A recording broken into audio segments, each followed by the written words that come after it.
मन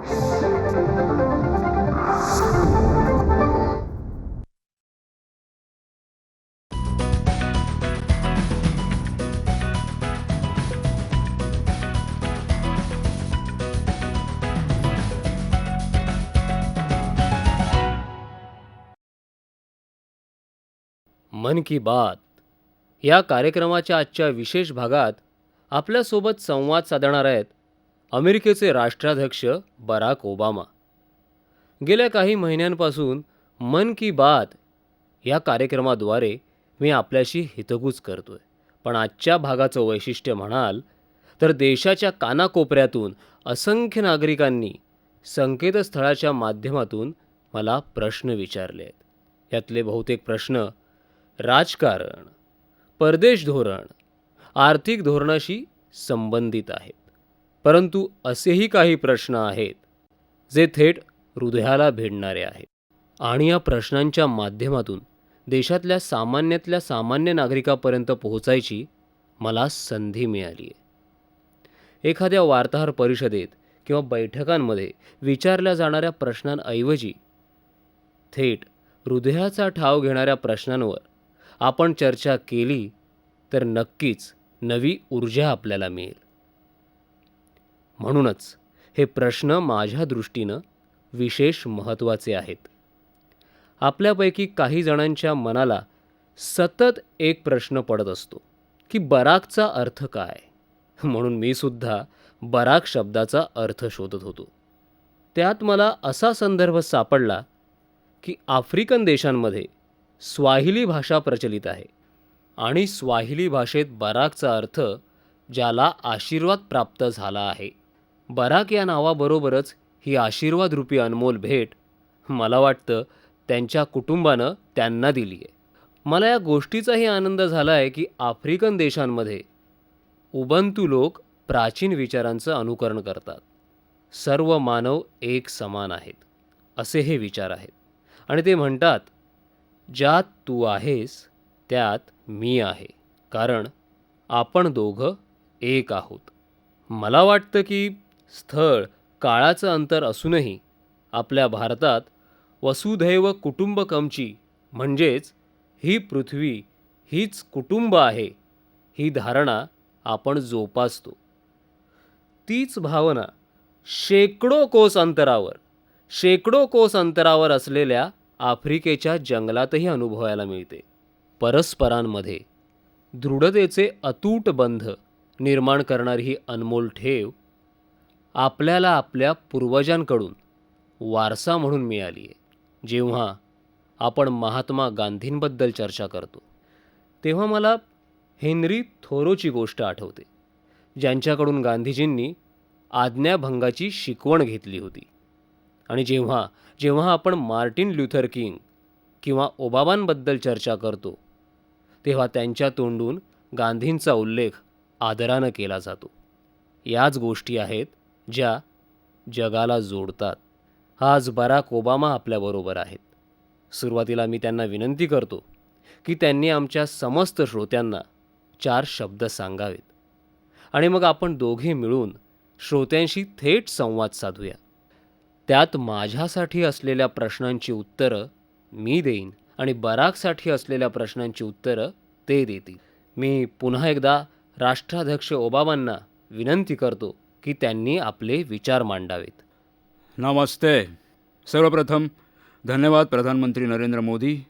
मी मोदींचे आभार मानतो की त्यांनी या कार्यक्रमाद्वारे आपल्याशी संवाद साधण्याची मला संधी दिली, आणि माझं आणि माझी पत्नी मिशेलचं या दौऱ्यादरम्यान अवर्णनीय असं आदरातिथ्य केलं. मला एक गोष्ट सर्व भारतीयांना सांगायला आवडेल की भारताच्या प्रजासत्ताक दिनी विशेष अतिथी म्हणून उपस्थित राहणारा मी पहिला अमेरिकन राष्ट्राध्यक्ष आहे. तसंच मला असं सांगण्यात आलं की भारताचे प्रधानमंत्री आणि अमेरिकेचे राष्ट्राध्यक्ष यांच्यातल्या आकाशवाणीच्या माध्यमातून थेट श्रोत्यांशी संवाद साधण्याचा हा पहिलाच क्षण आहे. थोडक्यात आम्ही अल्पावधीतच इतिहास घडवत आहोत. आकाशवाणीच्या माध्यमातून या देशातल्या तमाम जनतेशी चर्चा करण्याचं सौभाग्य मला मिळालं, याचा मला अतिशय आनंद होतो आहे. प्रधानमंत्री मोदी आणि माझ्यामध्ये जी चर्चा झाली त्यामधून एक गोष्ट प्रकर्षानं पुढे आली की भारत आणि अमेरिका हे नैसर्गिक भागीदार आहेत.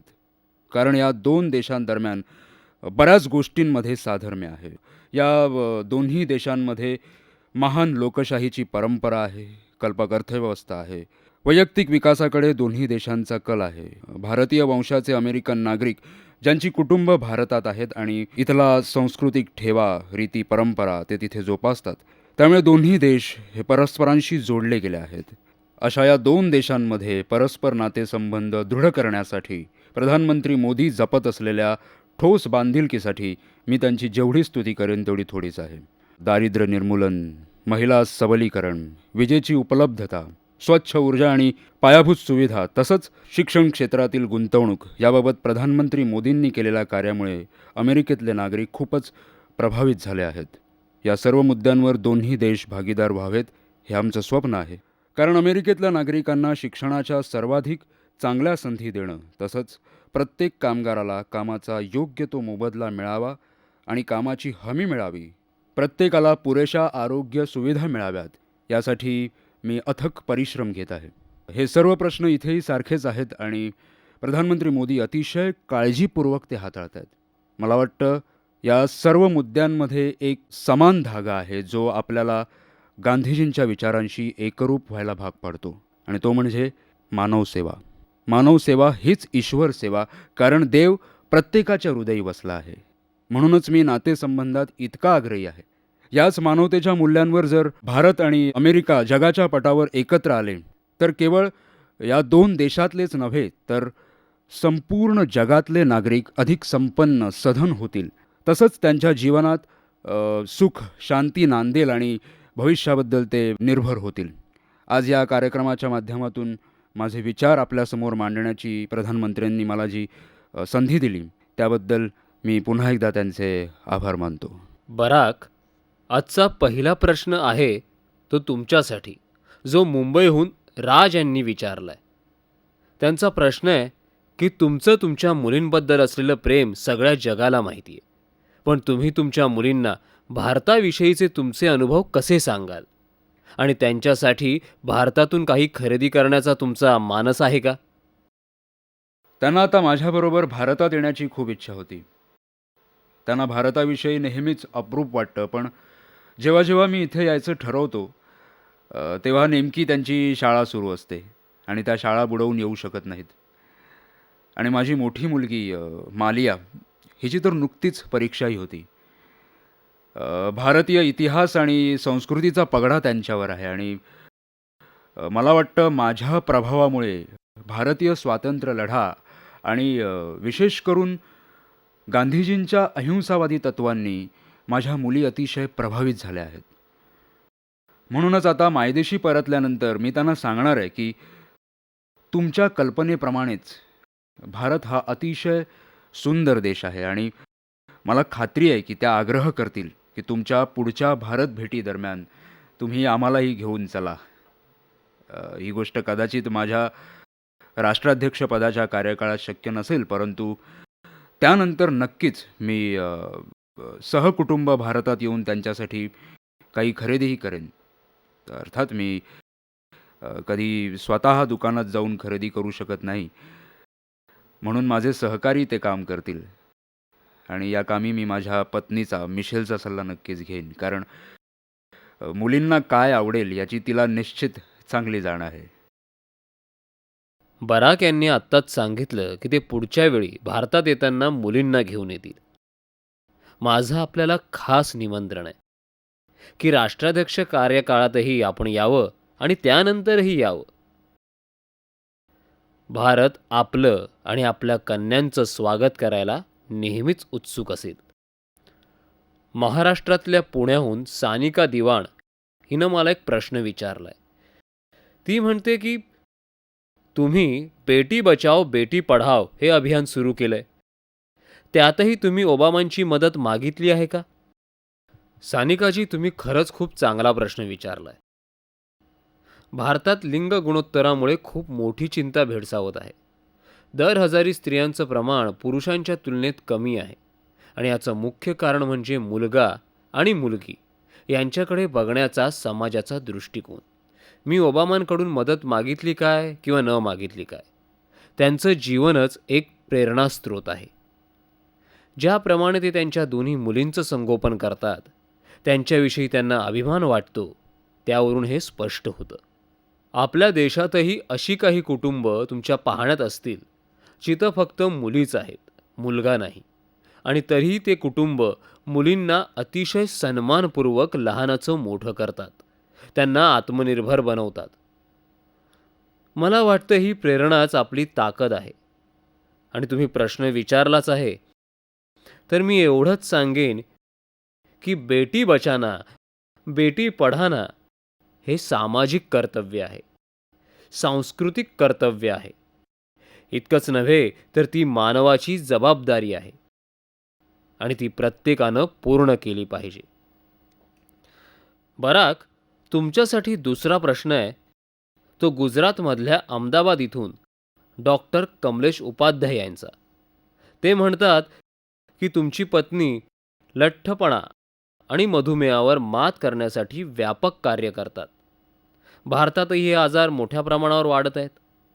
तुमचा कार्यकाळ संपल्यावर तुम्ही आणि तुमच्या पत्नी या आव्हानांना तोंड देण्यासाठी भारतात येणार का? जसे स्वच्छतेच्या मुद्द्यावर बिल गेट्स आणि मिलिंडा गेट्स काम करीत आहेत, तसंच तुम्हीही लठ्ठपणा आणि मधुमेहावर मात करण्यासाठी काम कराल का? नमस्कार.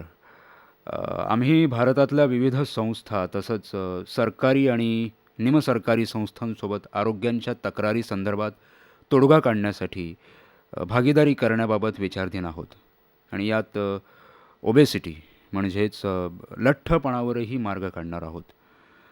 मिशेलनं याबाबत केलेल्या कामाचा मला खूप अभिमान आहे. लठ्ठपणा ही आजकाल जागतिक समस्या झाली असून अगदी लहानपणापासून ते प्रौढावस्थेत ती कोणातही दिसून येते. याचं प्रमुख कारण म्हणजे नैसर्गिक पदार्थांऐवजी प्रक्रियायुक्त पदार्थांचं सेवन, शारीरिक कसरतींचा अभाव आणि एकदा का मुलं या मार्गावर गेली की आयुष्यभर त्यांना आरोग्याच्या तक्रारी भेडसावतात.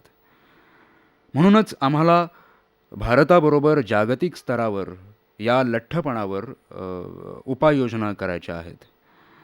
मी आणि प्रधानमंत्री मोदी यांनी अशा आजारांबाबत जागरूकता निर्माण करण्यासाठी काय करता येईल यावर चर्चा केली, जेणेकरून इबोला किंवा पोलिओ आणि तापाच्या विषाणूंचा संसर्ग झाल्यास त्याचं त्वरित निदान करून त्या रुग्णाला तातडीने औषधोपचार मिळवून देता येतील.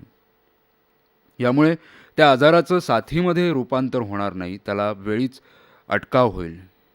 यासाठी जगभरात सार्वजनिक आरोग्य क्षेत्रातल्या पायाभूत सुविधा अधिक विकसित होणं गरजेचं आहे. मला वाटतं प्रधानमंत्री मोदी याबाबत महान कार्य करत असून आरोग्य सुविधा पुरवण्यात काहीशा मागासलेल्या देशांनाही भारतानं शिकवण देण्याची गरज आहे, कारण त्याचा परिणाम सगळ्यांवर होतो.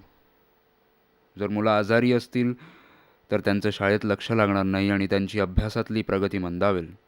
देशाच्या अर्थव्यवस्थेवरही याचा मोठा परिणाम होईल आणि म्हणूनच भारतात आरोग्य सुविधांबाबत अधिक प्रगती अपेक्षित आहे आणि माझ्या राष्ट्राध्यक्षाच्या कार्यकाळानंतरही मी या कामी निश्चितच सक्रिय राहीन अशी मी अपेक्षा व्यक्त करतो. मला एक प्रश्न श्रीयुत अर्जुन यांनी विचारलाय, मोठा मजेशीर आहे. त्यांनी विचारलंय की त्यांनी माझा एक जुना फोटो पर्यटकाच्या रूपातला व्हाईट हाऊसच्या बाहेर बघितलाय आणि मी जेव्हा गेल्या सप्टेंबर महिन्यात व्हाईट हाऊसला गेलो तेव्हा तिथली कोणती गोष्ट माझ्या मनाला स्पर्श करून गेली. ही गोष्ट खरी आहे की मी जेव्हा पहिल्यांदा अमेरिकेला गेलो तेव्हा व्हाईट हाऊसला जाणं माझ्या नशिबी नव्हतं. तेव्हा व्हाईट हाऊसपासून दूर एका लोखंडी जाळीबाहेर उभं राहून फोटो काढला होता. मागे व्हाईट हाऊस दिसत होतं आणि आता प्रधानमंत्री झाल्यावरही तो फोटो लोकप्रिय झाला. पण तेव्हा मी कधी विचारही केला नव्हता की आयुष्यात मला कधी व्हाईट हाऊसमध्ये जाण्याची संधी मिळेल. जेव्हा मी व्हाईट हाऊसमध्ये प्रवेश केला तेव्हा मला एक प्रकर्षानं गोष्ट जाणवली जी मी विसरू शकत नाही. ती म्हणजे बराक बराकने मला एक पुस्तक दिलं, जे त्यांनी खूप कष्टानं मिळवलं होतं, जे 1894 प्रसिद्ध झालं होतं. माझ्या जीवनाची प्रेरणा म्हणजे स्वामी विवेकानंद. ते जागतिक धर्म परिषदेसाठी शिकागोला गेले होते. तिथे झालेल्या भाषणांचं ते संकलन होतं. ओबामांनी ते पुस्तक नुसतंच माझ्यासाठी शोधून आणलं नाही हं, तर त्यातल्या काही महत्त्वाच्या घडामोडी स्वतः मला दाखवल्यासुद्धा. याचा अर्थ त्यांनी स्वतः ते पुस्तक पूर्णपणे वाचलं होतं आणि मला त्यांनी अभिमानानं सांगितलं की मी त्या शिकागोतून येतो जिथे स्वामी विवेकानंद आले होते. ही गोष्ट माझ्या मनाला खूप उल्लसित करते आणि त्या पुस्तकाला मी स्वतःचा वारसा मानतो. तेव्हा तुम्हीच कल्पना करा की एकेकाळी व्हाईट हाऊसच्या बाहेर उभं राहून फोटो काढून घेणं आणि आता व्हाईट हाऊसमध्ये जाऊन ज्यांच्यावर माझी अपरंपार श्रद्धा आहे त्या विवेकानंदांचं पुस्तक प्राप्त करणं हा अत्यंत हृदयस्पर्शी अनुभव होता. बराकजी, आता आपल्यासाठी प्रश्न आहे. पंजाबमधल्या लुधियानातल्या हिमानी यांचा प्रश्न तुमच्यासाठी आहे. तुम्हाला दोघांनाही असं वाटतं का की ज्या उच्च पदावर आज आपण आहात त्या ठिकाणी आपण जाऊ अशी तुम्ही कधी कल्पना केली होती का? माननीय मोदीजी, तुम्ही आता जो व्हाईट हाऊसचा किस्सा सांगितलात तो खरंच मजेशीर आहे. माझ्या बाबतीतही असंच आहे. मीही पहिल्यांदा व्हाईट हाऊसला गेलो तेव्हा त्याच लोखंडी कुंपणाबाहेर उभा होतो आणि कल्पनाही केली नव्हती की त्या तिथे माझा प्रवेश होईल आणि मी तिथं वास्तव्यही करेन. मला वाटतं की आपल्या दोघांनाही ही कल्पनेच्या पलीकडली अशी अद्वितीय संधी मिळाली आहे जी आपल्या विनम्रतेमुळे उपलब्ध झाली. भारत आणि अमेरिकेसाठी सर्वात सुंदर आणि अभिमानाची गोष्ट आहे की एक चहा विक्रेता आणि एक माझ्यासारखा केवळ मातृछत्र असलेला मुलगा देशाचं नेतृत्व करतो. मला माहिती आहे की आपल्यासारखी दुर्दम्य इच्छाशक्ती असलेली कितीतरी मुलं या देशात असतील ज्यांच्याकडे कौशल्य आहे, पण शिक्षणाच्या अभावामुळे त्यांना अशा मोठ्या संधी मिळत नसतील. म्हणून आपलं आणि आपल्या सरकारचं कर्तव्य आहे की ज्या तरुणांकडे कौशल्य आहे आणि हुशारी आहे आणि ज्यांना आयुष्यात स्वतःला काहीतरी सिद्ध करून दाखवण्याची तळमळ आहे, त्यांच्यासाठी आम्ही सर्वतोपरी प्रयत्न करू. शिक्षणाच्या सर्वोच्च संधी उपलब्ध करून देताना स्त्री पुरुष, जातपात, धर्म याबाबतीत भेदाभेद केला जाणार नाही, कारण यांच्यातला कोणीतरी भविष्यातला भारताचा प्रधानमंत्री असेल किंवा अमेरिकेचा राष्ट्राध्यक्ष. जर तुम्ही त्यांना संधी दिलीत तर ते त्या संधीचं नक्कीच सोनं करतील. धन्यवाद बराक. असाच प्रश्न हिमानी यांनी विचारलाय मलासुद्धा. या पदावर पोहोचण्याची तुम्ही कधी कल्पना केली होती का? नाही हिमानीजी, नाही. मी अशी कधीही कल्पना केली नव्हती. हे जसं ओबामांनी सांगितलं त्याप्रमाणे मीही अतिशय सामान्य कुटुंबात जन्माला आलो. पण मी खूप काळापासून लोकांना हेच सांगायचा प्रयत्न करतोय की काहीतरी बनायचंय अशी स्वप्न कधीच बघू नका. स्वप्न बघायचीच असतील तर काहीतरी करण्याची बघा. जेव्हा तुम्ही काही करता तेव्हा समाधानही मिळतं आणि काहीतरी नवीन करण्याची प्रेरणाही मिळते. जेव्हा काहीतरी बनायची स्वप्न बघता आणि काही करतही नाही तेव्हा पदरी फक्त निराशाच येते. म्हणूनच मी कधीही जीवनात काही बनण्याचं स्वप्न बघितलं नाही आणि आजही काही बनण्याची स्वप्न बघतच नाही. पण आपल्या देशासाठी काहीतरी करून दाखवण्याचं स्वप्न नक्कीच आहे. 125 कोटी जनतेची सेवा करणं यापेक्षा मोठं स्वप्न अजून काय असू शकतं? मला तेच करायचंय. मी हिमानीचा खूप खूप आभारी आहे. एक प्रश्न आहे बराकसाठी, ओम प्रकाशचा. ओम प्रकाश JNU मधून संस्कृती शिकतोय. तो झुंझुनू राजस्थानचा आहे. ओमप्रकाश हा संस्कृत विशेष अभ्यास केंद्र JNUचा संयोजक आहे. खरंच हा प्रश्न खूपच गमतीशीर आहे.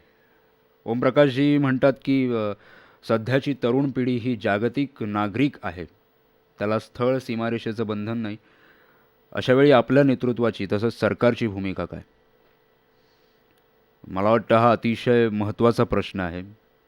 मी जेव्हा आजच्या पिढीकडे बघतो तेव्हा असं लक्षात येतं की अ, तुमच्या आमच्यापेक्षाही ही पिढी जास्तीत जास्त जगासमोर येते.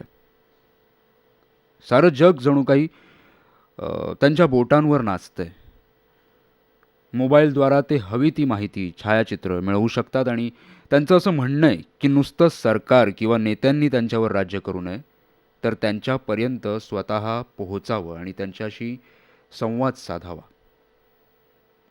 आणि भारत आणि अमेरिकेसाठी सर्वात महत्त्वाची गोष्ट म्हणजे जेव्हा नागरिकांकडे एखादी माहिती असते आणि त्यावर सरकार आणि त्यांच्यात वादंग झाले, लोकशाहीला धक्का बसला, तरीही प्रबळ आणि स्थिर समाजाची निर्मिती होते. आणि वैभवशाली समाजाच्या निर्मितीबरोबरच नवीन विचारांची देवाणघेवाण होते. आजच्या आधुनिक तंत्रज्ञानामुळे ते विचार देशापुरतेच सीमित न राहता जगाच्या कानाकोपऱ्यात पोहोचतात.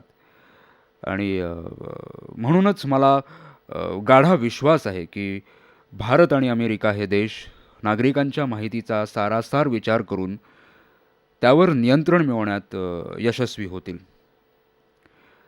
कारण नियंत्रण नसेल तर माहिती कुठूनही बाहेर फुटू शकते. आणि म्हणूनच सरकार आणि सामान्य जनता यांच्यात नेहमीच सुखसंवाद व्हायला हवा.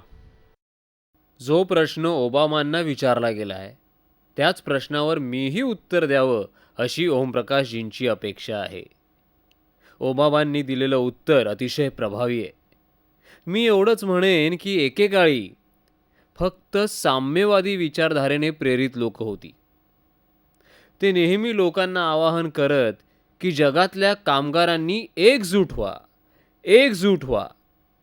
काही दशकं हा नारा सुरू होता. आजचे तरुण विचारशील आहेत.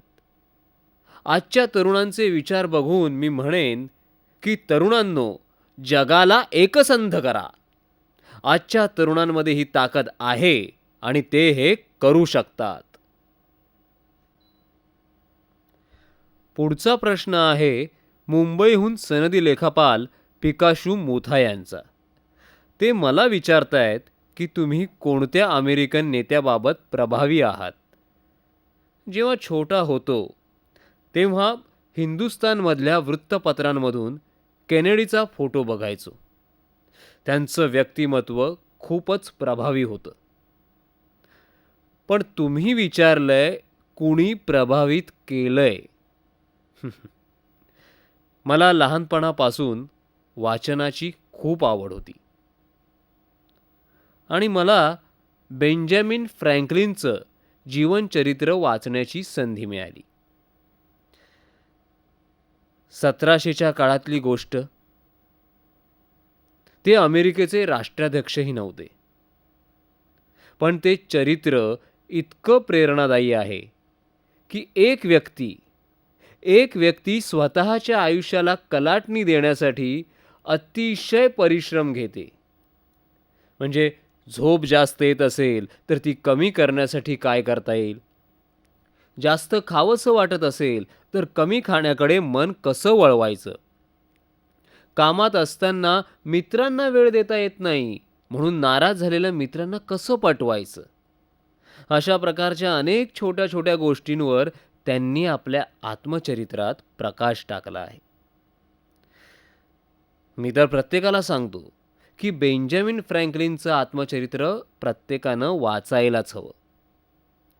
आजही मला त्यातून प्रेरणा मिळते. फ्रँकलिन हे बहुआयामी व्यक्तिमत्व होतं.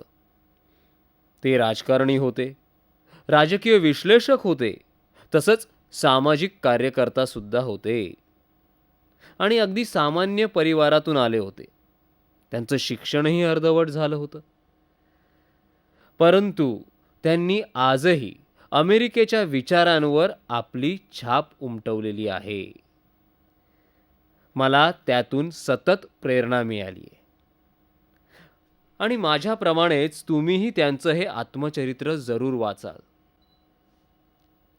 जर तुम्हाला तुमच्या जीवनाची दिशा बदलायची असेल तर त्यातून तुम्हाला निश्चितच मार्ग मिळेल.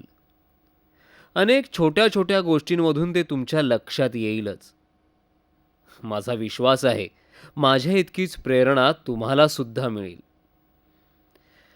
आता मोनिका भाटिया यांनी ओबामांसाठी प्रश्न विचारलाय. 2 मोठ्या अर्थव्यवस्थांचे तुम्ही नेते असताना एखाद्या कामाच्या दिवशी मनाविरुद्ध घटना घडल्यानंतरही तुमचा चेहरा हसरा कसा राहू शकतो? मोनिकाजी, हा खूप छान प्रश्न आहे. अहो, जर एखादा प्रश्न सामान्य नागरिक सोडवू शकत असेल तर तो माझ्यापर्यंत येणारच नाही. म्हणून माझ्याकडे जे प्रश्न येतात त्याचं उत्तर सामान्यांकडे नसतं. म्हणून एखादा दिवस खूप कष्टप्रद, कंटाळवाणा होतो. विशेषतः परराष्ट्र धोरणाबाबत, तसंच देशांतर्गत धोरण ठरवतानाही. पण मी काय, किंवा मोदीजीही कदाचित माझ्या मताशी सहमत असतील, की प्रत्येक दिवशी एकतरी जण मला येऊन सांगतो की तुमच्यामुळे माझ्या आयुष्याला कलाटणी मिळाली. एखादा सांगतो की आमच्याकडे विमा संरक्षण नसतानाही तुमच्या आरोग्यविषयक कायद्यामुळे माझ्या मुलाला जीवदान मिळालं. डॉक्टरांकडून त्याची वेळेवर तपासणी झाली आणि मुलाला झालेल्या ट्यूमरविषयी त्यांना लवकर निदान झालं आणि आता तो बरा आहे. कोणी म्हणतं आर्थिक मंदीपासून तुम्ही माझं घर वाचवलं. तर कोणी सांगतं की आम्हाला महाविद्यालयीन शिक्षण शक्य नव्हतं, पण तुमच्यामुळे आज मी विद्यापीठात शिक्षण घेतो आहे. कधी 4-5 वर्षांपूर्वी केलेल्या मदतीबद्दलही ते धन्यवाद मानतात, कारण आपलं ते स्मरणातही नसतं. जेव्हा तुम्ही फक्त स्वतःचं कार्यालय आणि सत्ता टिकवण्याचा विचार न करता सेवाभावी वृत्तीने दुसऱ्याला मदत करता, तेव्हा ती मदत कायम दुसऱ्याच्या स्मरणात राहते.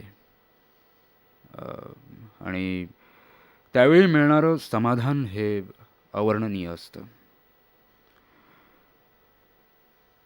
दुसऱ्याला मदत करून मिळणारं समाधान हे निश्चितच इतर कोणत्याही गोष्टीपेक्षा मोठं असतं. म्हणूनच मला नवी आव्हानं स्वीकारायला आणि कायम दुसऱ्याच्या उपयोगी पडायला आवडतं. कारण आपण एकटेच नाही ज्यांना कामावर असताना मनाविरुद्ध गोष्टींना सामोरं जावं लागतं. तुम्हाला आता नक्कीच पटलं असेल, कामाचा दिवस कंटाळवाणा असला तरी काम करत राहणं गरजेचं आहे.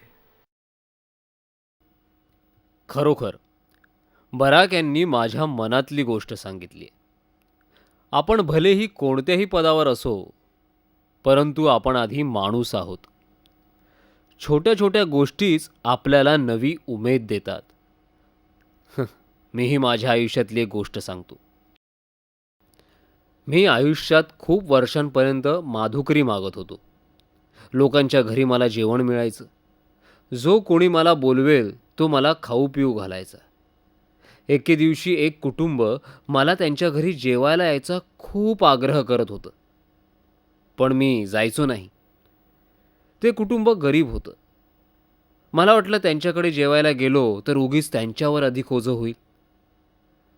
परंतु शेवटी त्यांच्या प्रेमापोटी, आग्रहापोटी मी त्यांच्याकडे जेवायला गेलो. एका छोट्याशा झोपडीवजा घरात मी बसलो. त्यांनी मला बाजरीची भाकरी आणि दूध दिलं. त्यांचा छोटा मुलगा त्या दुधाकडे बघत होता. मला वाटलं त्यानं कधी दूध बघितलंच नसावं. मी लगेच ती दुधाची वाटी त्याच्यासमोर धरली आणि क्षणार्धात त्यानं दूध फस्तही केलं. त्याने दूध प्यायलं म्हणून घरचे लोक खूप नाराज झाले. त्या क्षणी मी मात्र अनुभवलं की त्या मुलानं त्याच्या आईच्या दुधाशिवाय कधी कोणतंही दूध प्यायलंच नसावं. आणि मला मात्र चांगलं खायला देण्याच्या उद्देशानं त्यांनी दूध विकत आणलं असावं. मला यातून एक प्रेरणा मिळाली. एका झोपडीतलं गरीब कुटुंब माझा इतका विचार करत असेल तर माझं सर्व आयुष्य या लोकांसाठी मला समर्पित करता यायला हवं असं वाटलं मला. अशाच गोष्टी असतात ज्या आयुष्याला अर्थ देतात. बराकनेही सामान्य लोकांना काय लागतं ते अतिशय विस्तृतपणे सांगितलं. मी त्यांचा अत्यंत आभारी आहे, कारण त्यांनी आपल्या अतिशय व्यस्त दिनक्रमातून आपल्यासाठी वेळ दिला. मन की बात हा कार्यक्रम ऐकणाऱ्या सर्व श्रोत्यांनाही खूप खूप धन्यवाद. मला माहिती आहे देशाच्या गल्लीबोळात रेडिओ पोहोचलेला आहे आणि हा कार्यक्रम लोक त्यांच्या घरातल्या रेडिओवर ऐकत सुद्धा असतील. स्पेशल मन की बात. मन की बात हे स्वर सतत निनादत राहतील. माझ्या मनात एक विचार आलाय, तो आपल्यासमोर मांडतो. माझ्या आणि बराकमध्ये आज झालेल्या संभाषणाचं एक ई-बुक बनवावं. आपण सर्व श्रोते ज्यांनी हा मन की बात कार्यक्रम ऐकलाय त्यांनी यात सहभागी व्हावं आणि जे 100 चांगले विचार मिळतील त्यांचाही समावेश या ई-बुकमध्ये करावा. ट्विटर, ऑनलाईन, फेसबुकच्या माध्यमातून आपल्याला आपले विचार मांडायचे असतील तर तुम्ही #YesWeCan या हॅशटॅगसोबत लिहा. Eliminate poverty #YesWeCan. Quality health care to all #YesWeCan. Youth power with education #YesWeCan. Job for all #YesWeCan. Global peace and progress #YesWeCan. या टॅगलाईनवरून विचार आलेल्या 100 सर्वोत्कृष्ट विचारांचा समावेश या ई-बुकमध्ये केला जाईल. खरोखर आपल्या सर्वांच्या मनातली गोष्ट पूर्ण होईल अशी मला खात्री आहे. पुन्हा एकदा अमेरिकेचे राष्ट्राध्यक्ष बराक ओबामा यांचे मी आभार मानतो. आपणा सर्वांचाही मी खूप खूप आभारी आहे. 26 जानेवारीच्या शुभदिनी ओबामांची उपस्थिती माझ्यासाठी आणि या देशासाठी अतिशय अभिमानाची गोष्ट आहे. खूप खूप धन्यवाद.